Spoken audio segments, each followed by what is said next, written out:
Hey guys, welcome back to the Casual Mark, the show where we talk about different angles and storylines in WWE's history and talk about whether or not they are worth marking out. I am your host, Bryan Dillon, and in honor of the recent news about Daniel Bryan making a comeback to the ring, this episode is going to be about the rise of Daniel Bryan. Daniel Bryan made his WWE debut in 2010 as a part of the NXT reality show. He would be a mid-card in the WWE over the following years, winning the United States Championship, the Tag Team Championships with Kane, and even winning a World Heavyweight Championship. Over the first few years of his career, Daniel Bryan became increasingly popular with the fans and would become one of the most popular superstars in the WWE. The night after Money in the Bank 2013, John Cena was given the opportunity to decide who he'd defend the WWE Championship against at SummerSlam. After listing a few of the competitors on the roster, John Cena decided that he would face Daniel Bryan. Over the following weeks, Vince McMahon said that Daniel Bryan didn't fit his image of the typical WWE superstar. Daniel Bryan would prove to everybody over the following weeks that he was a worthy contender for the WWE Championship, including in a gauntlet match and a match against Kane. The week before SummerSlam, it was announced that Triple H would be the special guest referee in the match between John Cena and Daniel Bryan at SummerSlam. At SummerSlam, Daniel Bryan defeated John Cena and became the WWE Championship for the first time in his career. However, his reign would end shortly after when Triple H turned on Daniel Bryan and allowed Randy Orton to cash in his Money in the Bank contract. After SummerSlam, the Authority started pushing Randy Orton as the face of the WWE while they were claiming Daniel Bryan to be a B+ player.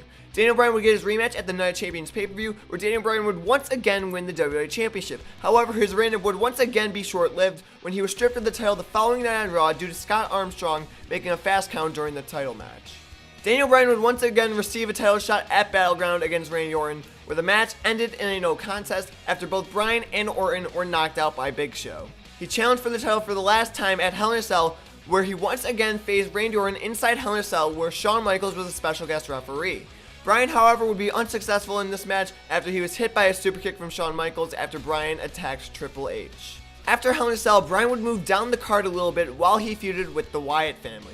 He teamed up with CM Punk at Survivor Series, where they faced Luke Harper and Eric Rowan in a winning effort. Bryan would then face all three members of the Wyatt family in a 3-on-1 handicap match at TLC, where he ended up losing. Then after TLC, Daniel Bryan turned heel when he joined the Wyatt family. He was a part of the Wyatt family until the January 13, 2014 episode of Raw, where Bryan turned on Bray Wyatt and the rest of the Wyatt family after Bryan and Bray lost a steel cage match against the Usos. The feud would end at the Royal Rumble, where Bray Wyatt would defeat Daniel Bryan in a singles match. During the Royal Rumble event, many fans were hoping that Daniel Bryan would win the Royal Rumble over Batista, who returned just a week prior. Before number 30 came out, all the fans were chanting for Daniel Bryan and were ultimately disappointed when the time went out and Rey Mysterio made his way to the ring, making the fans turn on the match. Ultimately, Batista came out as the winner, meaning that he would main event WrestleMania 30 against the WWE World Heavyweight Champion. It seemed like Daniel Bryan's last chance of being in the main event of WrestleMania was at Elimination Chamber when he competed in the 6-man Elimination Chamber match with Cesaro, Christian, John Cena, Sheamus, and the WWE World Heavyweight Champion at the time, Randy Orton. Bryan survived up until the final two in the match until Kane interfered and attacked Daniel, leading Randy Orton to retain the championship. At that point, many of the fans believed that the WWE would not give Daniel Bryan a chance until the March 10th episode of Raw, where Daniel Bryan and a group of fans occupied the ring while Daniel Bryan demanded for a match against Triple H, where if he would win, he would be added to the WWE World Heavyweight Championship match at WrestleMania. Triple H would agree, which would set up a match between the two at WrestleMania 30. Daniel Bryan would overcome the odds at WrestleMania when he defeated Triple H in the opening match and won the WWE World Heavyweight Championship in the main event. And that was the rise of Daniel Bryan, one of the rare instances in WWE history where the creative team actually changed the original plans due to fan backlash. At first, Daniel Bryan was never meant to win the world title or even main event WrestleMania. He was actually supposed to face Sheamus in an undercard match. However, the fans spoke and we got one of the most memorable storylines in recent memory.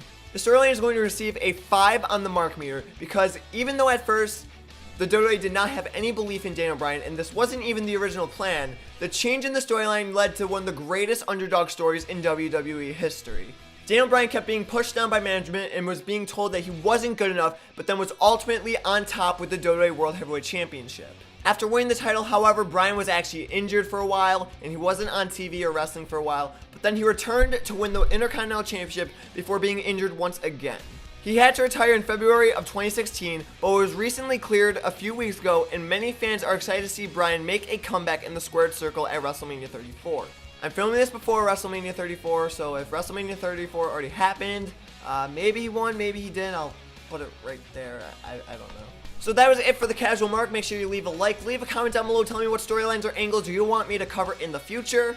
Subscribe for more videos coming soon, and turn on notifications so you're the first to know when I post those videos. Also, make sure to follow the Casual Mark on Twitter at CasualMarkYT, and also follow me on Twitter at BDEYT_. Until next time, guys, I'm the Casual Mark, marking out.